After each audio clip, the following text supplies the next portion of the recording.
Yes, how's everybody doing, man? How is everybody doing? Mugamba Mutia, Uganda, Nairobi, Kenya, Tanzania, Dar es Salaam, everybody around the world, Mugamba Mutia.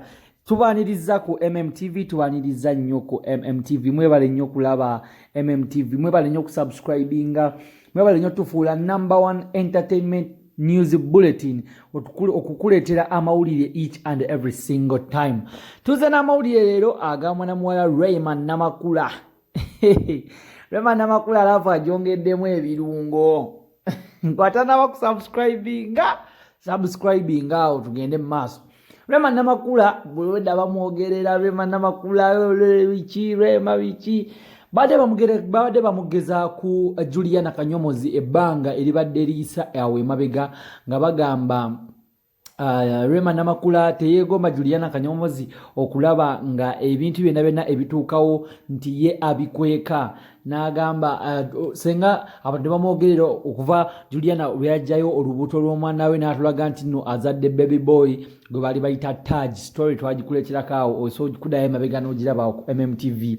Abantu ne bayogera Rayman senga abadde Rayman simanya biki kati senga ate atulaze ebifaananyi bya baby shower simanya nga tannazaala olubuto nga luli ku myezi 9. Abantu nga bayogerera Rayman kakati badde bamugeza ku awayo n'akantu kadde katambula awo mbu Juliana atulaze machuwa abantu ne bagamba ne Rayman leero atulaze machuwa taleese bifaananyi bya Idi. Olunaku nga teruna gwako weruti ssaawa zibadde 6 dakiika nga ntinitini awo emabega Rayman Namakula n'agamba musaaga n'ajjayo ebifaananyi bya Idi. N'aleeta ebifaananyi bya Idi engeri gye baselebratizeemu Idi abantu badde bamanyi tagenda kuleeta ku bifaananyi bya Idi, tagenda kwongera kutijjisa ku musajja, tagenda kwongera akabakozi abireese olunaku luli erugwako n'abipostinga n'abibalaga era nga bw'obiraba awo.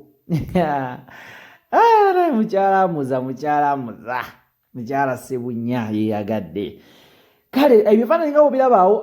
Rayman Namakula acelebratinze Idi ne bbaawe Dr. Amza Ssebunya ne balabika nga beeyagalira ddala nekintu ne bongera okulumya Anko Musuuza ne boogera okulumya Kenzo nga baselebratinga Idi wamu. Nga bali wamu abayise ab'emikwano bangi abababeereddewo bayise bakyali baabwe bangi nnyo. Mubaddemu DJ Jacob Omutuuze bamuyise naye abaddewo, mubaddemu ba B2C nga bw'obalaba awo, mubaddemu bakyali ba Rayman, mubaddemu bakyali ba Hamza. Engeri Rayman gyalina bakyali abangi naye alonzeemu azenga alondamu n'ayita bakyali be abasinga oba abatinitini abasobodde okubeerayo ne bajaguza wamu Idi ne babeera wamu ne balabika nga ekintu bakikwasaganya. Amawulire getufunye ekibadde ku Idi ya Rayman eyo abana abagole ababiri twayindiyise abagole oba abantu abakyazizza abagenyi olussaawa zino twogera ku Dr. Hamza ne Rayman. Dr. Hamza ne Rayman bo babadde n'entebe yaabwe nga balina engeri gye batudde nga batudde bafeesinze mu bantu bwe bati era ssaawa wetuuse ey'okugabula ekyokulya ekyemisana ekijjulo Rayman Namakula n'atambula n'ava ku ntebe n'agenda wali eri ku layini n'asimba bibadde bya self service n'asimba bulungi nnyo n'ajjayo emmere bw'agijjaeyo asoose kutoolako ya Dr. Hamza n'afuna tray n'ajjako ya Dr. Hamza n'agenda n'agimutwalira bulambalamba n'afukamira n'agimuwa ng'era omukyala gwe baakuza bw'aba. Omwana Rayman ekintu akitijjisa, ekintu akijjanjawaza naye ndowooza buli mwami mu bulamu bwe yandyetaazeeyo ekikyala nga Rayman, ekintu nga kibijanjawaza, ekintu nga kibisuutasuuta, ebintu kibiteeka ku level endala. Ane Rayman olumya naye avuddeyo n'apostinga ebifaananyi ebyo ku Facebook ye nabe baterayo n'abagamba muwoomerwe ku ebyo. It was well spent. Muwoomerwe ku ebyo. Mubadde mumanyi nti simanya biki nti nga bantu nga bamwogerera mutajja maama nnyabo tabawadde budde abireeteddewo ebifaananyi n'abagamba muwoomerwe ku ebyo mugira muwoomerwa ku ebyo bya Idi. Naye comments zibadde awo wansi nga kikabuka nga kikabuka.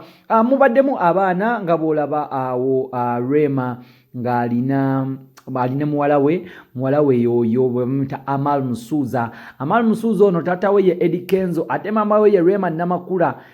Mubaddemu ne mutabani wa Dr. Hamza andooza nga bw'obalaba awo omwana wa Dr. Hamza ate ono wa Rema. Bo nga bo tebannafuna mwana waabwe bombi babiri tebannafuna, naye amawulire gali ku desiki yaffe mbu Rema Namakula ali lubuto lwa myezi 2 mbu era mbu aisaawa zineno asuubirayo ka bebi mu maaso eyo ndooza nga omwaka gugwako kubanga lubuto lwa myezi 2. Tujja kuba tugakutuusako amawulire gonna naye abantu bangi bavudde ne bamugamba banaye Rema ekintu kineeno okisusa, ekintu okijanjawaza, ekintu buli kimu okikwasaganya nga komenti bw'oziraba abo bwe zitambula mpola.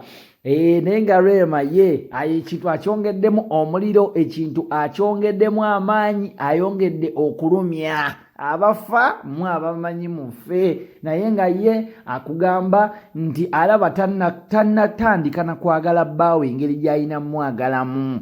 Ye alaba tannatandika. Era kati mwabagamba mbu atijja mbusimanya biki alaba tannaba kutandika kubanga essaawa yonna atandika.